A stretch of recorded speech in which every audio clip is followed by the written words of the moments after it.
بسم اللہ الرحمن الرحیم۔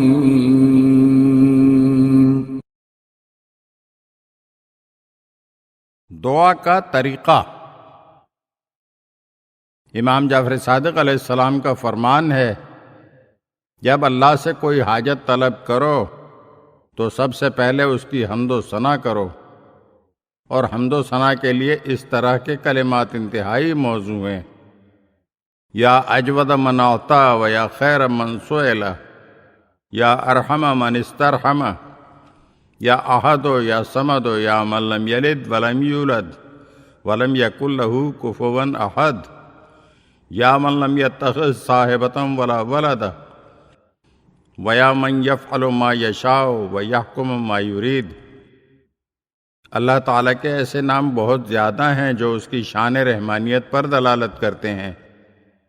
انسان کو چاہیے کہ وہ اللہ کے ایسے نام بیان کرے، پھر محمد و آل محمد علیہ السلام پر درود و سلام پڑھے اور کہے: اللہم اوسع علی من رزقک الحلال ما اکف بہ وجہی و اودی بہ عن امانتی و اصل بہ رحمی و یکون عونا لی فی الحج والعمرہ۔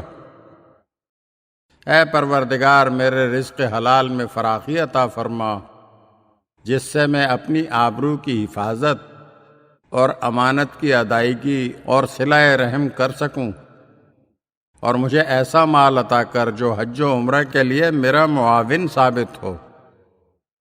اس کے بعد امام جعفر صادق علیہ السلام نے فرمایا، ایک شخص مسجد نبوی میں آیا اور 2 رکعت نماز پڑھنے کے بعد فوراً دعا کے لیے ہاتھ اٹھائے اور اللہ سے اپنی حاجت طلب کرنے لگا۔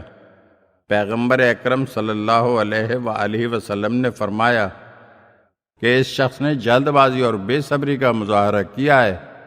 پھر کسی اور دن وہ شخص دوبارہ آیا، اس نے 2 رکعت نماز پڑھی، بعد میں اللہ تعالیٰ کی حمد و ثنا کی اور محمد و آل محمد پر درود بھیجی، تو رسول خدا صلی اللہ علیہ وآلہ وسلم نے اس سے فرمایا: اب اللہ سے سوال کر، اللہ تجھے عطا فرمائے گا۔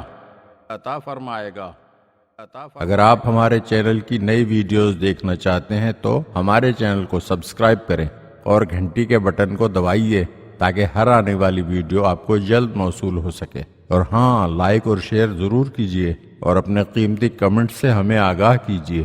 شکریہ۔